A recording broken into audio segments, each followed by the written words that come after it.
ചെമ്പനിപ്പൂ സീരിയലിൻ്റെ വരാനിരിക്കുന്ന episode review വിശേഷങ്ങളിലേക്ക് എല്ലാവർക്കും സ്വാഗതം. ഇന്നലെ നമ്മൾ അവസാനിപ്പിച്ചിട്ടുണ്ടായിരുന്നത് ഭക്ഷണത്തിൽ പല്ലീനെ കാണുകയാണ്. രേവതി ഉണ്ടാക്കി വെച്ചതുകൊണ്ട് അത് രേവതിയുടെ തലയിലിടാൻ വേണ്ടിയിട്ടാണ് ചന്ദ്രമതി ശ്രമിച്ചത്. പക്ഷെ അത് ചന്ദ്രമതിയുടെ തെറ്റാണെന്നുള്ള കാര്യം ചന്ദ്രമതി തിരിച്ചറിയുന്നത് വരെയായിരുന്നു. ആ എപ്പിസോഡിന്റെ വിശേഷങ്ങൾ കേൾക്കാത്തവർ ആരെങ്കിലും ഉണ്ടെന്നുണ്ടെങ്കിൽ അതിന്റെ ലിങ്ക് ഞാൻ പിൻ കമന്റ് ആയിട്ടും അതുപോലെ ഐക്കാർട്ടിലും കൊടുത്തേക്കാം കേട്ടോ. ബാക്കി വിശേഷത്തിലേക്ക് കിടക്കാം.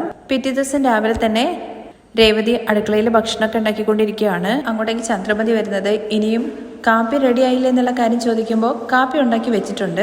ഈ പാത്രത്തിലാണോ നീ കാപ്പി ഉണ്ടാക്കിയത്? ഉള്ള പാല് മൊത്തം നീ വേസ്റ്റ് ചെയ്തു എന്നുള്ള കാര്യം ചോദിക്കുമ്പോൾ രേവതി പറയുന്നുണ്ട്, അമ്മേ ഞാനെന്താ കല്യാണ വീട്ടിലേക്കാണോ ചായ ഉണ്ടാക്കി കൊടുത്തത്? ഈ പാത്രത്തിൽ ഉണ്ടാക്കി വെക്കാൻ. അപ്പൊ ഇതാ ആ പാത്രത്തിനകത്തുണ്ട്. ഇതില് ഞാൻ ചോറാക്കി വെച്ചിട്ടുള്ളത്. അങ്ങനെ അവിടെ ഉണ്ടാക്കി വെച്ചിരിക്കുന്ന പാത്രങ്ങളെല്ലാം കണ്ടിട്ട്, ഓ നീ ഇത്ര പെട്ടെന്ന് എല്ലാം ഉണ്ടാക്കിയോ? കറിയും മെഴുക്കുപുരട്ടിയും തോരനും എല്ലാം ഉണ്ടാക്കിയോ? ഇന്നലെ ഇതുപോലെ ഓരോന്നെല്ലാം ചെയ്തു വെച്ചിട്ട് അവസാനം അതിനകത്ത് പല്ലി ഇട്ടിട്ട് പോയി. ഇന്നെന്താ പാമ്പിനിട്ടിട്ടാണോ കറി ഉണ്ടാക്കി വെച്ചിരിക്കുന്നത്? ഇത് കേൾക്കുമ്പോൾ രേവതി പറയുന്നു, അല്ലമ്മേ ഇന്ന് 2 കരിമ്പൂച്ചകൾ ഇട്ടിട്ടാണ് കറി വെച്ചെന്നുള്ള കാര്യം പറയാണേ. നീ എന്താടി പറഞ്ഞെന്നുള്ള കാര്യം ചോദിക്കുമ്പോൾ, നേരത്തെ ഞാൻ പറഞ്ഞതല്ലേ അമ്മേ, ഞാൻ ഉണ്ടാക്കി വെച്ചപ്പോ ഒന്നും വീണിട്ടില്ല എന്നുള്ള കാര്യം. ഞാൻ പോയതിനു ശേഷം ആരോ പാത്രം തുറന്നു വെച്ചിട്ടുണ്ട്. അപ്പൊ ചന്ദ്രമതി ചെറുതായിട്ടൊന്ന് പരുങ്ങുന്നുണ്ട്. പക്ഷെ വിട്ടുകൊടുക്കാൻ വേണ്ടി പറ്റില്ലല്ലോ. അതെ, നീ ചെയ്തതിന് ശേഷം ആര് പാത്രം തുറന്നു വെക്കാനാണ്? ഇനിയിപ്പോ അത് അങ്ങനെ ആരെങ്കിലും പറഞ്ഞു കഴിഞ്ഞാൽ വിശ്വസിക്കുമോ എന്നുള്ള കാര്യം ചോദിക്കുമ്പോൾ, അല്ലെങ്കിലും അമ്മ ഞാൻ പറഞ്ഞൊന്നും വിശ്വസിക്കില്ലല്ലോ. നീ കുറച്ച് ഓവറായിട്ട് സംസാരിക്കുന്നുണ്ടല്ലോ. അത്രയ്ക്കും അഹങ്കാരായോ നിനക്ക്? ഞാൻ തെറ്റ് ചെയ്തില്ല എന്നുള്ള കാര്യം പറഞ്ഞു, പക്ഷെ അതാരും വിശ്വസിച്ചില്ല. കുഴപ്പമില്ല, ഒരു മിനിറ്റ് നിക്ക്. ഇതാ ഞാൻ ഇവിടെ കറി ഉണ്ടാക്കിയിട്ടുണ്ട്. അതിനകത്ത് ഒരു പല്ലിയോ പൂച്ചയോ ഒന്നുമില്ല. നല്ലോണം നോക്കിക്കോ. ഇതാ ഇതിനകത്ത് തോരനാണ്. ഇതിനകത്ത് പച്ചക്കറികൾ മാത്രമേ ഉള്ളൂ. അപ്പോഴേക്കും അങ്ങോട്ടേക്ക് ശ്രുതി വരുന്നുണ്ട് കേട്ടോ. ശ്രുതി നീയും വന്നോ? ഇതാ ഇവിടെ കറിയും തോരനും എല്ലാം ഉണ്ടാക്കി വെച്ചിട്ടുണ്ട്. നിങ്ങൾ തന്നെ നോക്കിക്കോളൂ. പിന്നെ പറയില്ലല്ലോ ഞാൻ മനഃപൂർവ്വം ചെയ്തു വെച്ചതാണെന്നുള്ള കാര്യം. ഇനി വീട്ടിലുള്ള എല്ലാവരെയും കൂടി അറിയിക്കാം. അത് കഴിഞ്ഞ് പുറത്തേക്ക് ഇറങ്ങുമ്പോൾ സച്ചി വരുന്നുണ്ട്. സച്ചിയുടെ അടുത്തും അതുപോലെ സുധീരുടെ അടുത്തും വരാൻ വേണ്ടി പറയുന്നുണ്ട്. എന്തിനാന്ന് ചോദിക്കുമ്പോൾ വരാനല്ലേ പറഞ്ഞത് അവരെയും കൂട്ടിയിട്ട്. നിനക്ക് എന്താ വേണ്ടെന്നുള്ള കാര്യം ചോദിച്ചും കൊണ്ട് അടുക്കളയിലേക്ക് സച്ചി വരുന്നുണ്ട് കേട്ടോ. നോക്ക്, ഇത് ഞാൻ ഉണ്ടാക്കി വെച്ചിട്ടുണ്ട്. ഇത് വാഴയ്ക്കത്തോരനാണ്. ഇതിനകത്ത് വാഴയ്ക്ക് മാത്രമേ ഉള്ളൂ. ഇതാ ഇത് നോക്കിക്കോ എന്ന് പറഞ്ഞിട്ട് എല്ലാവരും കണ്ടല്ലോ എന്ന് പറഞ്ഞുകൊണ്ട് ഓരോന്നെടുത്ത് കാണിച്ചു കൊടുക്കാനിട്ട് രേവതി. ഇതെല്ലാം കാണുമ്പോൾ സച്ചി ചോദിക്കുന്നുണ്ട്, എന്താ സർക്കസില് വിത്ത് കാണിക്കുന്നത് പോലെ ഓരോന്നെടുത്ത് കാണിക്കുന്നത്? എന്റെ വാക്ക് നിങ്ങൾ ആരും വിശ്വസിക്കില്ലല്ലോ. ഇത്രയും നാളെ ഞാൻ ഈ വീട്ടിൽ ഭക്ഷണം ഉണ്ടാക്കി നല്ലതല്ലാന്ന് ആരും പറഞ്ഞിട്ടേ ഇല്ല. 2-3 തവണ ചോദിച്ചു വാങ്ങി കഴിച്ചിട്ടുണ്ട്. ഇതുവരെ ഉപ്പോ വേറെ എന്തെങ്കിലും ഞാൻ ഇതുവരെ കൂടിയിട്ടോ കുറച്ചിട്ടോ ഒന്നും ഇട്ടിട്ടില്ല. അത്രയും ക്ഷമയോട് കൂടിയിട്ടാണ് ഞാൻ ഓരോന്നും ഉണ്ടാക്കുന്നത്. എന്നാലും ഈ വീട്ടിൽ എന്നെ വിശ്വസിക്കാൻ ആരുമില്ല, അച്ഛനല്ലാതെ. അപ്പോഴേക്കും അങ്ങോട്ടേക്ക് രവിയും വരുന്നുണ്ട് കേട്ടോ. തുടർന്ന് ചന്ദ്രമതി വയ്ക്കുന്നുണ്ട്, ഇപ്പൊ എന്തിനാ നീ വിത്തും പേരും പറയുന്നത് പോലെ എല്ലാം പറയുന്നത്? എന്റെ വിഷമാണ് ഞാൻ ഈ പറയുന്നത്. ഈ വീട്ടിലെ എല്ലാവർക്കും ആധാരവും തെളിവുമാണല്ലോ ആവശ്യമുള്ളത്. ഞാൻ തെറ്റ് ചെയ്തിട്ടില്ല എന്നുള്ള കാര്യം പറഞ്ഞു കഴിഞ്ഞാലും ആർക്കും വിശ്വസിക്കണമെന്ന് ഇതുവരെ തോന്നിയിട്ടില്ലല്ലോ. ഇത് കേൾക്കുന്ന സമയത്ത് ശ്രുതി പറയുന്നുണ്ട്, അല്ല രേവതി, നിന്റെ സംസാരം കേട്ടിട്ട് ഇന്നലെ രാത്രി നടന്ന സംഭവമായിട്ട് തോന്നുന്നില്ലല്ലോ. അയ്യോ, വലിയൊരു പോലീസ് ഓഫീസർ വന്നിരിക്കുന്നു, ഒന്ന് പോയേ. എല്ലാവരും ചേർത്തിട്ടാണ് ഞാൻ ഈ പറയുന്നത്. ഒരാൾ തന്റെ പക്ഷത്തുള്ള ന്യായം പറയാൻ വേണ്ടി വന്നാ അത് കേൾക്കാനുള്ള മനസ്സ് പോലും ആർക്കും ഇല്ല.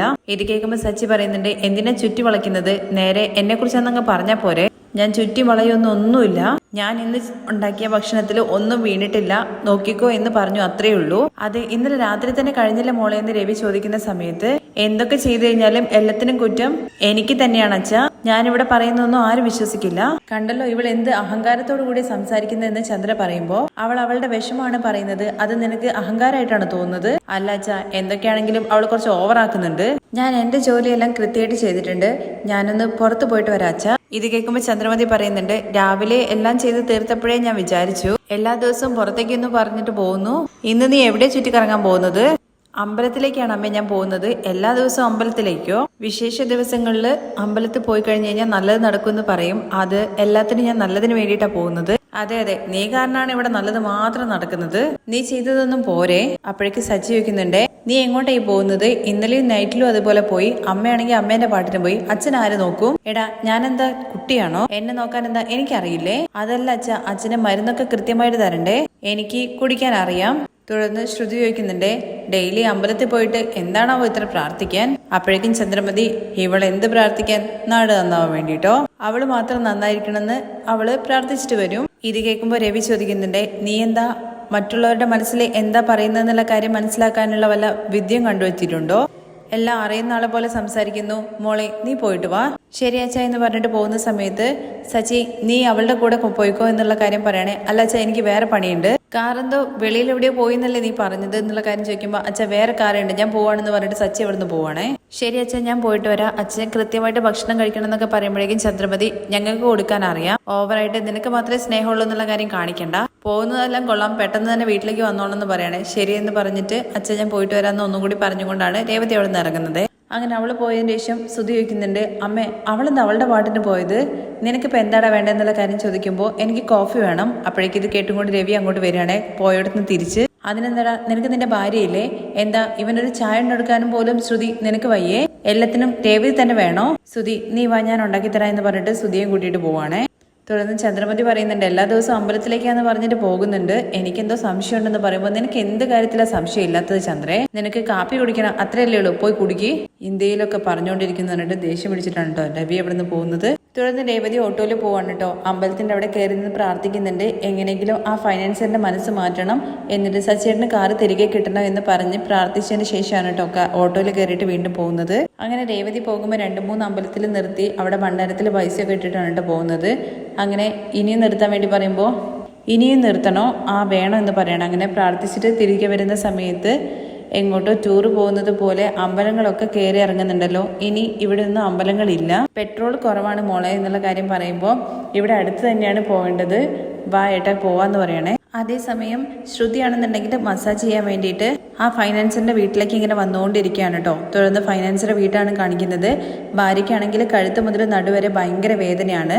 വേദന കുറവുണ്ടോ എന്നുള്ള കാര്യമൊക്കെ ചോദിക്കുന്നുണ്ട് കേട്ടോ. എന്തായാലും നിങ്ങൾ വാങ്ങിയ ഭക്ഷണം എടുത്ത് വെക്കാന്ന് പറയുമ്പോൾ വേണ്ട, നിനക്ക് പെയിൻ അല്ലേ, ആ ബ്യൂട്ടി പാർലറിൽ ആ പെങ്കൊച്ച് വരുന്നുണ്ട് മസാജ് ചെയ്യാൻ വേണ്ടിയിട്ടെന്ന് പറയുമ്പോൾ ഓ ആര് ശ്രുതിയോ എന്നുള്ള കാര്യം ചോദിക്കുകയാണെ. അതെ, അങ്ങനെയാണെങ്കിൽ ഞാൻ തന്നെ ഭക്ഷണം കഴിച്ചോളാം എന്ന് പറഞ്ഞിട്ട് അയാൾ ഭക്ഷണം കഴിക്കാനൊക്കെ പോകുന്നുണ്ട്. അങ്ങനെ അവിടേക്ക് ആദ്യമായിട്ട് വരുന്നത് ശ്രുതിയാണ് കേട്ടോ. എന്നിട്ട് ശ്രുതിയെ കണ്ട ഉടനെ തന്നെ അവർ ഭയങ്കര ഹാപ്പിയാണ്. കുറെ നാളായിട്ട് നിന്നെ കാണാനേ ഇല്ലായിരുന്നല്ലോ എന്നുള്ള കാര്യം ചോദിക്കുമ്പോൾ ഇല്ല ഒരുപാട് അപ്പോയിന്റ്മെന്റ്സ് ഉണ്ടായിരുന്നു, അതാണ് മാഡം എങ്ങനെ ഇരിക്കുന്നു എന്നുള്ള കാര്യം ചോദിക്കുകയാണെ. സുഖമായിട്ടിരിക്കുന്നു, എനിക്ക് കഴുത്ത് മുതൽ നടുവരെ ഭയങ്കര പെയിൻ ഉണ്ട്, അതൊക്കെ ശരിയാക്കാം മാഡം, വാ ഇരിക്കുക എന്നുള്ള കാര്യം പറയുകയാണെ. നിങ്ങൾ പിന്നെ ഭക്ഷണം കഴിച്ചോളൂ എന്ന് പറയണേ. ആ ശരി എന്ന് പറഞ്ഞിട്ട് അയാൾ ഭക്ഷണം കഴിച്ചിട്ട് വരുന്നുണ്ട്.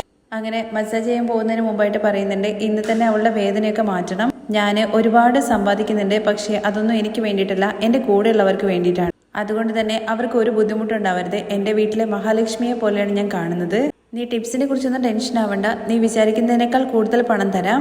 ഇത് കേൾക്കുമ്പോൾ ശ്രുതി പറയുന്നുണ്ട്, സർ ഞാൻ കാശിനെ കുറിച്ച് കൂടുതലായിട്ടൊന്നും വിചാരിക്കാറില്ല, പക്ഷേ എൻ്റെ കസ്റ്റമർ സാറ്റിസ്ഫൈഡ് ആവണം, അതാണ് എനിക്ക് പ്രധാനം.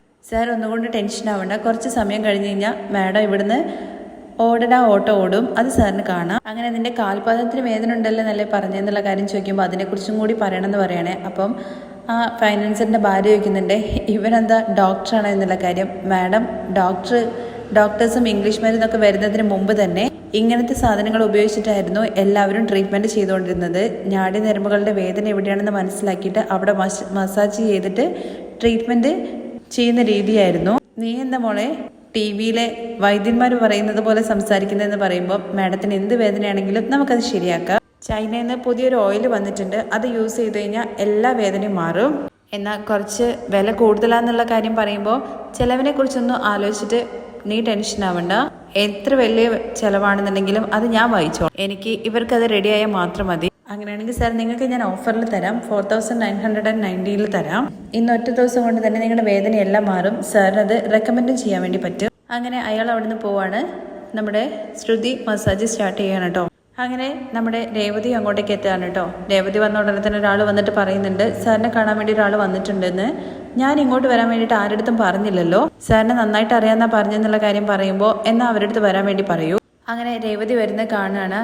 എന്താ നീയാണോ വരുന്നത്, എന്തിനാ വീട്ടിലേക്ക് വന്നതെന്നുള്ള കാര്യം ചോദിക്കുകയാണെ. അപ്പോൾ നമ്മുടെ ശ്രുതി അവിടുന്ന് മസാജ് ചെയ്യുന്നുണ്ടല്ലോ, അവിടെ രേവതി നിൽക്കുന്നത് കാണുകയാണെ. നിന്നെ കാണേണ്ട കാര്യമില്ല എന്നുള്ള കാര്യം ഞാൻ നേരത്തെ പറഞ്ഞതല്ലേ, എന്തിനാ ഇങ്ങോട്ട് വന്നതെന്നുള്ള കാര്യം ചോദിക്കുമ്പോൾ ഇല്ല സാർ ഞാൻ അത് എന്ന് പറഞ്ഞിട്ട് ഇങ്ങനെ നോക്കുമ്പോൾ അവിടെ ശ്രുതി നിൽക്കുന്നത് രേവതി കാണുകയാണ് കേട്ടോ.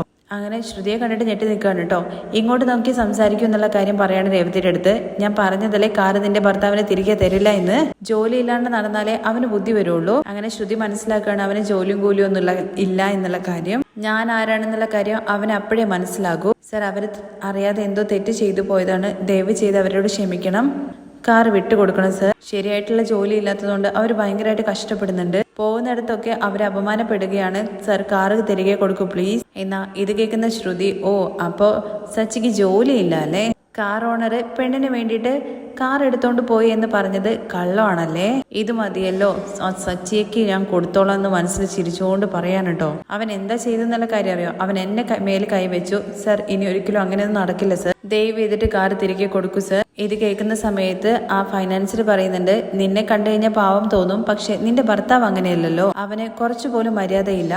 ഞാന് കാശ് പലിശയ്ക്ക് കൊടുക്കുന്ന ആളാണ്. അതുകൊണ്ട് എൻ്റെ അടുത്ത് ഭയോ എല്ലാവർക്കും വേണം. ഇവൻ എന്റെ നേരെ കൈ കഴിഞ്ഞാൽ ആരാ പിന്നെ എന്നെ നോക്കിയിട്ട് ഭയപ്പെടുക? ആരാ എന്റെ കാശ് തിരികെ തരിക? സർ, തെറ്റ് നടന്നു. എന്താ സംഭവിച്ചെന്നുള്ള കാര്യം എനിക്കറിയില്ല. പക്ഷെ അവരെന്തോ ദേഷ്യത്തിൽ പറഞ്ഞു എന്നുള്ള കാര്യം എനിക്കറിയാം. അതിന് സർ ഞാൻ മാപ്പ് ചോദിക്കുന്നു. നീ എന്നോട് മാപ്പ് ചോദിച്ചിട്ട് എന്ത് കാര്യമുള്ളത്? അവൻ്റെ അടുത്ത് ഒരു കാര്യം പറ. എൻ്റെ സ്റ്റാഫിന്റെ മുമ്പിൽ വെച്ചിട്ട് അവനോട് എന്റെ മുമ്പിൽ വന്ന് മാപ്പ് പറയാൻ പറ. അങ്ങനെയാണെങ്കിൽ ഞാൻ കാറ് തിരികെ കൊടുക്കാം. സർ, എനിക്ക് വേണ്ടിയിട്ട് ക്ഷമിക്കൂ എന്നുള്ള കാര്യം പറയുമ്പോൾ ഞാൻ ക്ഷമിക്കാം, പക്ഷെ അതിനു വേണ്ടിയിട്ട് അവൻ മാപ്പ് ചോദിക്കണം. അവനോട് വരാൻ പറ. ഇപ്പൊ നീ പോ. ഇതെല്ലാം കേട്ടിട്ട് ശ്രുതി ഇങ്ങനെ ചിരിച്ചു നിൽക്കാൻ കേട്ടോ. രേവതിയാണെങ്കിൽ ശ്രുതി ഒരു നോട്ടം നോക്കിയിട്ട് അവിടെ നിന്ന് ഇറങ്ങി പോകുന്നുണ്ട്. തുടർന്ന് അപ്പോഴേക്കും നമ്മുടെ ശ്രുതി ന്യൂസ് വീട്ടിലെത്തിക്കുന്നുണ്ട് കേട്ടോ. എന്താ ശ്രുതി, നീ പറയുന്നതൊക്കെ സത്യമാണോ എന്നുള്ള കാര്യം ചോദിക്കുമ്പോൾ, അതെ ആന്റി, ഞാൻ കുറെ നാളായിട്ട് പുറത്തു പോയി മസാജ് ഒന്നും ചെയ്യുന്നില്ല. പക്ഷേ ആ പെണ്ണുങ്ങളെ എനിക്ക് കുറെ വർഷങ്ങളായിട്ട് അറിയാം. അവർക്ക് തീരെ വയ്യാത്തത് കൊണ്ട് ഞാൻ വീട്ടിൽ പോയിട്ട് മസാജ് ചെയ്ത് കൊടുത്തതാണ്. ആ സ്ത്രീയാണ് ഈ ഫിനാൻസറിന്റെ ഭാര്യ. അവരുടെ അടുത്താണ് രേവതി ഈ കാര്യങ്ങളെ കുറിച്ചൊക്കെ പറഞ്ഞത്. തുടർന്ന് ചന്ദ്രമതി ചോദിക്കുന്നുണ്ട്, ഓ അപ്പൊ ഇത്രയും നാൾ ഇവൻ ജോലിയില്ലാണ്ട് നടന്നതാലേ? ഉണ്ടായിരുന്ന കാറും പോയല്ലേ? തുടർന്ന് ശ്രുതി ചോദിക്കുന്നുണ്ട്, അന്നെന്തോ കാറ് ചുറ്റിക്കറങ്ങാൻ വേണ്ടിയിട്ട് എടുത്തോണ്ട് പോയിന്നല്ലേ നീ പറഞ്ഞത്? അപ്പൊ അതെല്ലാം കള്ളമല്ലേ? കണ്ടല്ലോ അച്ഛാ, ദാ നിങ്ങളുടെ മകൻ കള്ളം പറഞ്ഞത്. അപ്പൊ ഇവൻ ജോലിക്കാന്ന് പറഞ്ഞുകൊണ്ട് ഇവിടുന്ന് പോകുന്നതൊക്കെ വെറും നടിപ്പാണല്ലേ? എന്തായാലും നന്നായിടാ, നീ വായത്തൊന്നൊക്കെ വിളിച്ചു പറയെങ്കിലും മനസ്സിൽ തോന്നുന്ന ശരിയാണ് പറയാന്നാ ഞാൻ ഇതുവരെ വിചാരിച്ചത്. വന്ന് നീ കള്ളം പറയാൻ തുടങ്ങിയല്ലേ? ഇതെല്ലാം നിന്റെ ഭാര്യയുടെ ട്രെയിനിങ് ആയിരിക്കുമല്ലേ? തുടർന്ന് ശ്രുതി പറയുന്നുണ്ട്, ഇത്രയും നാള് അങ്കിൾ ശ്രുതി ജോലിക്ക് പോകുന്നില്ല, എല്ലാരും കബളിപ്പിച്ചു എന്ന് പറഞ്ഞിങ്ങോട്ട് ഇൻസൾട്ട് ചെയ്തുകൊണ്ടിരിക്കുവായിരുന്നല്ലോ. ഇന്നിപ്പോ അവര് ചെയ്തത് കള്ളത്തരല്ലേ? കാറ് പോയത് പറയാണ്ടിരിക്കുന്നത്. ഞാൻ ജോലിക്ക് പോകുന്ന സമയത്ത് എന്നെ നോക്കിയിട്ട് ജോലിക്ക് പോകുന്ന പോലെ അല്ലാന്നാണല്ലോ പറയാറ്. ഇപ്പൊ ഞാൻ ശരിക്കും ജോലിക്ക് പോകാൻ തുടങ്ങിയെന്ന് പറയുമ്പോ ചന്ദ്രപതി ഇങ്ങനെ നോക്കുന്നുണ്ട്. അല്ല സച്ചി, ഇത് മറ്റുള്ളവർ ചെയ്ത് കഴിഞ്ഞാൽ തെറ്റ്, നീ ചെയ്ത മാത്രം ന്യായാവോ? കണ്ടല്ലോ, ഉണ്ടായിരുന്ന കാറ് തോലിച്ചു. ഞാൻ പറഞ്ഞില്ലേ ഇവള് കാരണം ഇവൻ കുറെ കഷ്ടപ്പെടാൻ വേണ്ടി പോകുന്നു എന്ന്. ഇപ്പൊ കണ്ടല്ലോ, ജോലി കൂലിയൊന്നും ഇല്ലാണ്ട് ചുറ്റിക്കറങ്ങുവാണ്. തുടർന്ന് ശ്രുതി പറയുന്നുണ്ട്, കുറച്ചുനാള് ശ്രുതി ജോലിക്ക് പോകാതിരുന്നതിനോണ്ട് എന്തെല്ലാം പറഞ്ഞിട്ട് നാണം കെടുത്തി. ഇപ്പൊ നോക്ക്, അവന്റെ പഠിപ്പിനനുസരിച്ചുള്ള ജോലി അല്ലെങ്കിലും അന്തസ്സായിട്ടൊരു ജോലിക്ക് പോകുന്നുണ്ട്. നിന്നെ പോലെ കള്ളം പറഞ്ഞിട്ട് ആരും പറ്റിക്കുന്നില്ല. ഇതൊക്കെ ശ്രുതി പറയുന്ന സമയത്ത് ശ്രുതിയും അതുപോലെ ചന്ദ്രപതിയും മുഖത്തോട് മുഖം നോക്കുവാണ്. പക്ഷെ ഇത് കേൾക്കുമ്പോഴത്തേക്കും രേവതിക്ക് അങ്ങ് ദേഷ്യം വരികയാണ് കേട്ടോ. ഇപ്പൊ ആര് പറ്റിച്ചു എന്നാ നിങ്ങൾ ഈ പറയുന്നത്? എന്തിനാ ഇങ്ങനെയൊക്കെ സച്ചേട്ടൻ്റെ അടുത്ത് ചോദിക്കുന്നത്? ഇത് കേൾക്കുമ്പോ ചന്ദ്രമതി, എന്താടി നിന്റെ ഭർത്താവിനെ പറഞ്ഞപ്പോ നീ എന്താ കച്ചറയ്ക്ക് വരുവാണോ? രണ്ടുപേരും ഇത്രയും നാള് കള്ളമല്ലേ പറഞ്ഞുകൊണ്ടിരുന്നത്? നിനക്കിതൊന്നും പുതിയ കാര്യമല്ല, പക്ഷെ ഇപ്പൊ അവനെയും കൂടി ഉൾപ്പെടുത്തിയല്ലേ? തുടർന്ന് ശ്രുതി, രേവതി, അന്ന് ഞാൻ കുറച്ച് സാധനങ്ങൾ കുറച്ച് കൂടുതൽ മേടിച്ചപ്പോ നിന്റെ ഹസ്ബൻഡ് എന്തൊക്കെയാ പറഞ്ഞത്? ഇപ്പൊ അവർക്കും ജോലിയില്ല. നീ ഇടയ്ക്കിടയ്ക്ക് പറയല്ലോ നിന്റെ പുരുഷൻ സമ്പാദിക്കുന്നു എന്നുള്ള കാര്യം. ഇപ്പൊ അതും പറ്റാണ്ടേ? തുടർന്ന് ശ്രുതി, ഒരവസരം കിട്ടുവാണല്ലോ, എല്ലാരും കൂടി സച്ചി അങ്ങ് ചവിട്ടി തയ്ക്കാൻ നോക്കുകയാണേ.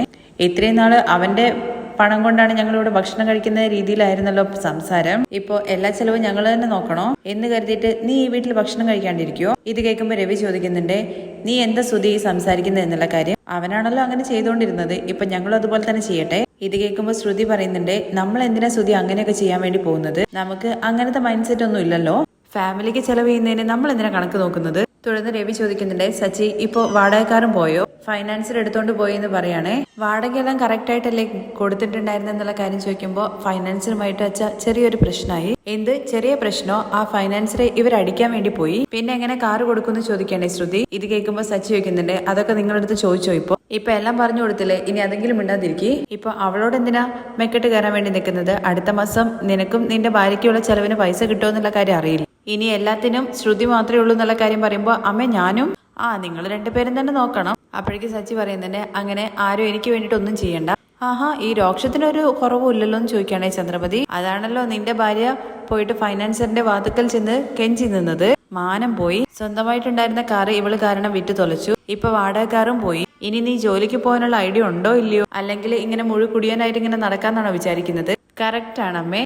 ആ ഫൈനാൻസർ പറഞ്ഞല്ലോ ഇവനെ കാർ ഓടിക്കാൻ വേണ്ടിയിട്ട് അനുവദിക്കില്ല എന്നുള്ള കാര്യം. അതല്ലാണ്ട് ഇവൻ എന്ത് ജോലിയാ വേറെ അറിയുന്നെന്ന് ചോദിക്കുകയാണെ സുധി. ഇവൻ എന്നെ പോലെ പഠിച്ചിട്ടുമില്ല, നന്നായിട്ട് കുടിക്കാൻ മാത്രം അറിയാം. വേണമെങ്കിൽ പോയിട്ട് ബാറിൽ ജോലിക്ക് നോക്കിക്കോ, നിനക്ക് പറ്റിയിട അതാണ്. ഇത് കേൾക്കുമ്പോ രേവതി അങ്ങ് ദേഷ്യത്തോടു കൂടി പറയുന്നുണ്ട് കേട്ടോ. മതി, ഒന്ന് നിർത്തുന്നുണ്ടോ? ഇപ്പൊ എന്തിനാ എല്ലാവരും കൂടി അവരെ നിന്ന് ചോദ്യം ചെയ്യിപ്പിക്കുന്നത്? ഇപ്പൊ എന്താ കാറ് പോയി ജോലിയില്ല അത്രയല്ലേ ഉള്ളൂ? ഈ നാട്ടില് അവർക്ക് മാത്രമാണോ ജോലി ഇല്ലാത്തത്? എത്രയോ പേർക്ക് ജോലി ഇല്ലാണ്ടുണ്ട്. ഇപ്പൊ എന്താ നടക്കാത്ത എന്തെങ്കിലും നടന്നോ? എടി കാറ് പോയില്ലേ, എന്നിട്ട് അത് മറിച്ച് ഞങ്ങളടുത്ത് കള്ളം പറഞ്ഞില്ലേ? അതെ, കള്ളം പറഞ്ഞു. അച്ഛന് ഇപ്പൊ ശരീരം സുഖമായിട്ട് വന്നതേ ഉള്ളൂ. അതുകൊണ്ട് തന്നെ ഇത്രയും വലിയൊരു കാര്യം അച്ഛൻ്റെ അടുത്ത് പറഞ്ഞു കഴിഞ്ഞാൽ അച്ഛന്റെ മനസ്സ് വിഷമിക്കുമെന്ന് കരുതിയിട്ട് അച്ഛനിൽ നിന്ന് മറച്ചു. ഇതിൽ എന്ത് തെറ്റാ നിങ്ങൾ കണ്ടുപിടിച്ചത്? ജോലി പോയെന്ന് കരുതിയിട്ട് മറ്റുള്ളവരെ മാതിരി വെറുതെ ഇരുന്ന് ഭക്ഷണം കഴിച്ചിട്ടില്ല. എന്ത് ജോലിക്കാ പോകുന്നതെന്നുള്ള കാര്യം അറിയോന്ന് ചോദിക്കുമ്പോഴേക്കും സച്ചി, ഏയ് നീ എന്തിനാ ഇപ്പൊ ഇതൊക്കെ പറയുന്നത്? പോ, ഉള്ളു പോ. ഒന്നും മിണ്ടാതിരിക്കും സച്ചേട്ടാ. നിങ്ങൾ നോക്കിയിട്ട് ഇവിടെ എല്ലാവരും കളിയാക്കി ചിരിക്കുന്നത് കണ്ടില്ലേ? ഇവർക്കൊക്കെ അത്രേ ബുദ്ധിയുള്ളൂ. നീ പോയിട്ട് നിന്റെ ജോലി നോക്ക്. ഇത് കേൾക്കുമ്പോ രവി പറയുന്നുണ്ട്, നിക്കടാ. രേവതി അവര് കാർ എടുത്തിട്ട് പോയി. ഇപ്പൊ ഇവൻ എന്ത് ജോലിക്കാ പോകുന്നത്? അപ്പോഴേക്ക് സച്ചി, അച്ഛ അതൊന്നുമില്ല, അച്ഛൻ വാ അച്ഛ, പോയി റെസ്റ്റ് എടുക്കച്ച. കയ്യങ്ങ് മാറ്റാണ് കേട്ടോ സച്ചിയുടെ. നീ പറ രേവതി. അപ്പാർട്ട്മെന്റില് കാർ തുടയ്ക്കുന്ന ജോലിക്കാണ് അച്ഛ പോകുന്നത്. രാവിലെ മുതൽ അപ്പാർട്ട്മെന്റിലുള്ള എല്ലാ കാറും തുടച്ചു. ഞാൻ അവിടെ പോയി കണ്ടു. സ്വന്തം കാർ ഓടിച്ചുകൊണ്ടിരുന്ന ആള് ഇപ്പൊ ആരുടെക്കോ കാറ് പോയി കഴുകുന്നു. അവിടെ ഒരാളുടെ മൊബൈൽ കാണുന്നില്ല എന്ന് പറഞ്ഞിട്ട് സച്ചേട്ടനെ അവര് സംശയിച്ചു. അപമാനപ്പെട്ടു നിന്നു. അതൊക്കെ കണ്ടിട്ട് സഹിക്കാൻ വയ്യാണ്ടാണ് ഞാൻ ഫൈനാൻസിന്റെ അടുത്ത് പോയിട്ട് കാറ് തിരികെ തരാൻ വേണ്ടി പറഞ്ഞത്. ഇതില് എന്താണ് അച്ഛാ തെറ്റുള്ളത്? സച്ചേട്ടന്റെ നിലവാരം ആരും ഇവിടെ കുറച്ച് സംസാരിക്കണ്ട. ഇവിടെ ഞങ്ങൾക്ക് ആരും ചെലവ് ചെയ്യും വേണ്ട. അവര് ജോലിക്ക് പോയിട്ട് എപ്പോഴും തരുന്ന കാശ് തീർച്ചയായിട്ടും തരും. അവരെ ആരും ഇവിടെ ചോദ്യം ചെയ്യാൻ നിൽക്കണ്ട. അങ്ങനെ എല്ലാവരുടെയും വായ അടപ്പിക്കാണ് കേട്ടോ രേവതി. ആ രംഗത്തോട് കൂടിയിട്ടാണ് മറ്റൊരു എപ്പിസോഡിന്റെ രംഗം അവസാനിക്കുന്നത്. ഇനി രേവതിയും സച്ചിയും കൂടി ഒന്നിക്കുന്ന രീതിയിലുള്ള എപ്പിസോഡുകളാണ് കേട്ടോ വരാൻ വേണ്ടി പോകുന്നത്. അതിന്റെ വിശേഷങ്ങൾ കേൾക്കാൻ താല്പര്യം ഉണ്ടെന്നുണ്ടെങ്കിൽ നെക്സ്റ്റ് എപ്പിസോഡിന് കമന്റ് ചെയ്യണേ. താങ്ക്